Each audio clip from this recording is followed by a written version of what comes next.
Hello ladies and gentlemen, welcome back. Raccas here, and this is the first of my Formula 1 preview / prediction series, and we're going to be talking about the Austrian Grand Prix that is happening this weekend. The format that we're going to go through with this, I'm going to show you a brief overview of the track. I'll show you the Wikipedia page of the track layout, and then I'll also show you a lap from Formula 1 2016, the video game, and then when Formula 1 2017 comes out, I'll be showing you the lap previews on that, and then we're going to get into a bit more detail, a little bit about what happened last year, what are my predictions for pole position this year, my top 3 on my podium for the race, and also the first retiree, and then maybe my breakout driver or driver of the day, my predictions for that, and I want you to join in at home. So we're going to go through that, leave that in the comments down below, and now we're going to have a quick look at the track itself using the magic of editing. Here we go. And here we are starting the lap. We have just gone through the DRS zone, so the DRS wing is wide open. We've already crossed the start finish straight. That was pole position, up the bank now into turn 1. Big braking zone, and obviously with DRS could be a massive chance for overtaking. The run down to this second corner is where you want to be. This is where the Rosberg-Hamilton crash happened last year, and I expect people like Max Verstappen, Vettel, Hamilton to get some moves done later on in the race. Of course, I mess it up because I'm not a professional. And then we've got the second DRS zone down this back straight into turn 3. Again, the third big braking zone and probably the third biggest corner on the Grand Prix circuit. Brake at the 100-meter board and then try and hook it up on the apex and feed the throttle out of there.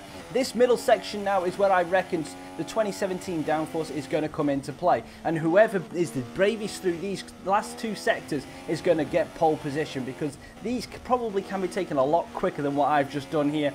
Get a good exit out of here, and then you've got a short little straight over the crest, and then we're down into the stadium section and sector 3. Now these have obviously little bits of braking here.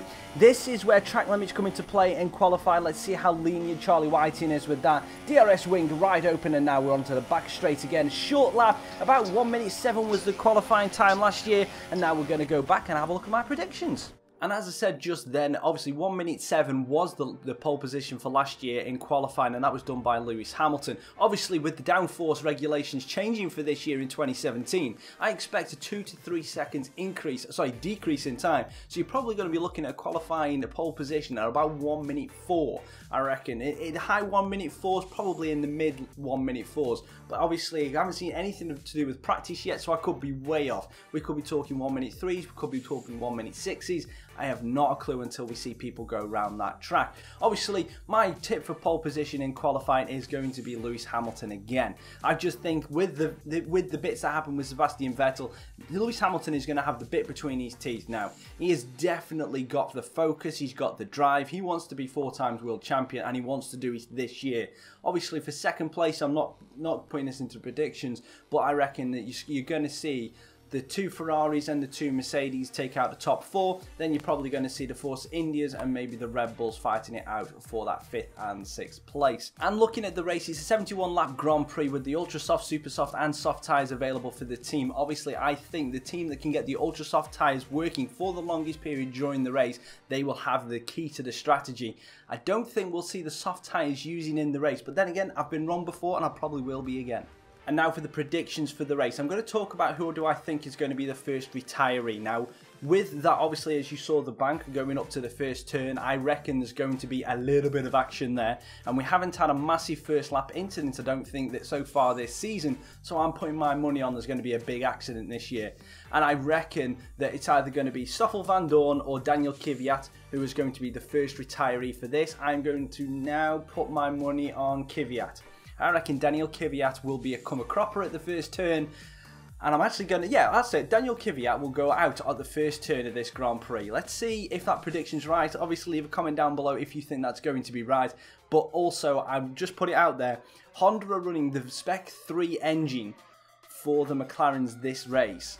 Now, I obviously believe that that is going to mean there's going to be no reliability for the McLaren Hondas, which is why I thought Stoffel van Dorn might also be the first retiree. And now for my driver of the day or breakthrough driver for this Grand Prix, I honestly believe it's going to be Esteban Ocon in the Force India. He's had a good run of Grand Prix, and I think he's actually just about edging Sergio Perez in the pecking order now. Obviously a little bit unfortunate to be kept behind Perez in the Montreal Grand Prix, and possibly should have been a little bit of better driving when driving against his teammate in Baku. So he's gone through a little bit of bad luck, so I think he's due a good race. don't overall rate him before this season, but I've seen him go from stride to stride, and he's definitely improving with every Grand Prix. And I reckon with the big straights here in Spielberg, I honestly reckon that Force India might be able to pinch the 4th spot, maybe even get onto the podium with Esteban Ocon. That being said, now we're talking about the podium, and I think it's an obvious choice for 1-2. It's going to be Lewis Hamilton taking the pole, Sebastian Vettel coming 2nd, and I'm going to go out there and say Esteban Ocon is going to finish 3rd place with Valtteri Bottas in 4th, just off the podium. But that is my pick for the podium: Lewis Hamilton, Seb Vettel, and then Esteban Ocon. Obviously, thank you so much for watching this video. If you enjoy the format of this, leave a comment down below, and obviously hit the like button, subscribe to the channel if you've not already. If you want to take part in the prediction league and you want to see how you do against me, then leave your pole sitter, your top 3 positions in the podium, your first retiree, and who you think might be the breakout star of this Grand Prix or have the best drive. And obviously we can have a chat about that in the comments. Leave it in the comments down below. I'll review that next week when we're talking about the British Grand Prix. I've been Raccas, and I'll see you on the next one. Ta.